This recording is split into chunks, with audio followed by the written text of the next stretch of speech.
Hi, we will be discussing chapters 5 and 6 of the text, which deal with personnel practices and faculty development and improving instruction. So a lot goes into maintaining a team of anything, especially a team of teachers. Chapter 5 deals with a lot of information, but I think the major concerns, according to the book, would be selecting, evaluating, and providing growth and development of faculty. Now, those three concerns have several categories and subcategories that we don't have time to get into specifically in depth, but we'll go into a few of them. Selecting vacancy. So once a vacancy has occurred, the job is to determine if the position should be filled in the exact same manner that it was before, or should something change. And the department decides to split between two areas, or alter the area, or make a whole new position, really. And once that's been decided, it's pretty important to describe the job so that the applicants know what they're getting into. So that specificity is part of the process, part of the crucial process of filling positions. The search committee, there are more than one way. Well, there is more than one way to do this. The book suggests an uneven number of members, which makes sense. But should there be 3, 5, or 7? And that really depends on the size of the program and the schedules and things. But under normal circumstances, the book recommends 5. And that represents plenty of viewpoints, whereas 3 might be too few, and 7 just be more work to collaborate with those different schedules and things. Additionally, the interview or audition for us music teachers, the questions and answers are important, but the more important aspect, according to the book, is the thought process behind answering the questions. So, if your applicant can defend any position, but why he or she teaches the way he teaches, or why that should be the way it's done, that's a bigger deal than the actual method. In the musical competency, well, that's pretty standard. Should be pretty standard, I think.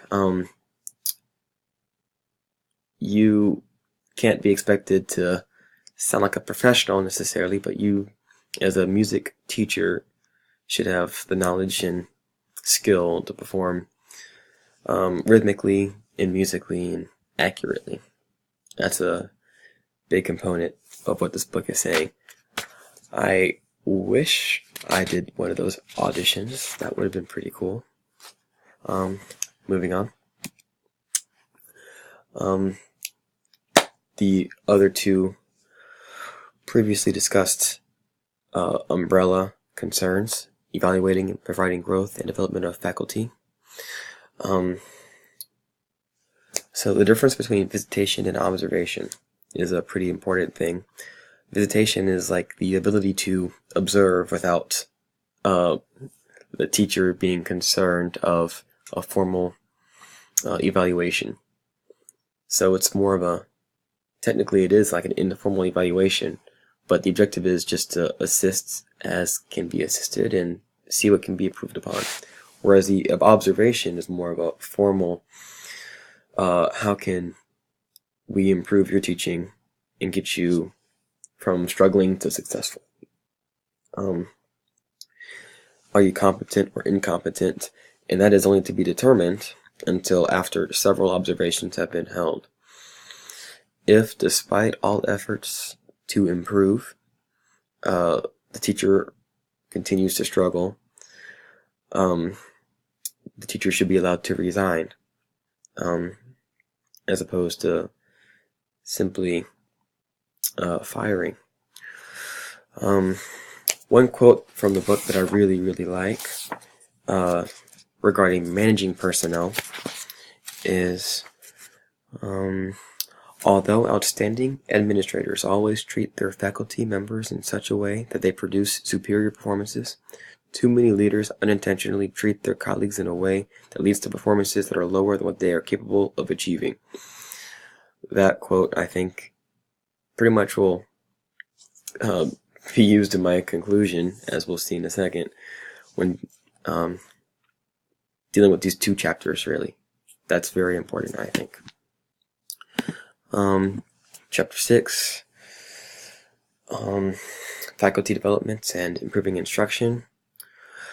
Well, there are many ways on how you can assist your team. One would be to encourage observing demonstration lessons.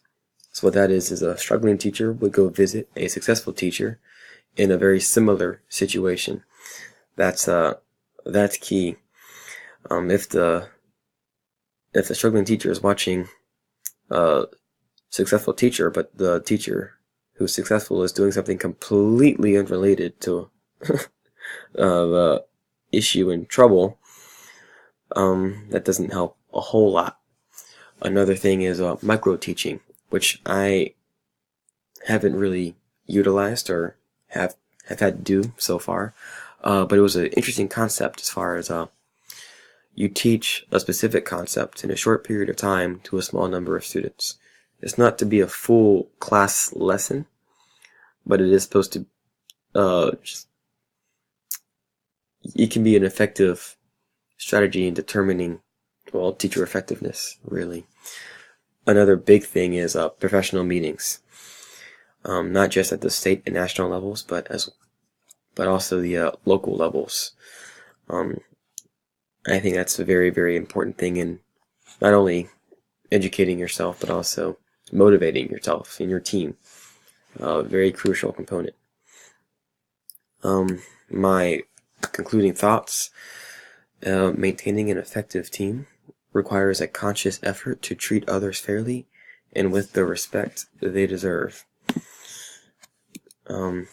If part of my team suffers, it is my responsibility to assist them and provide them with the chance to improve. Different problems require different solutions, and knowing which strategies to use can make the difference between a perpetually struggling team and a successful team. So that was my conclusion, and thank you.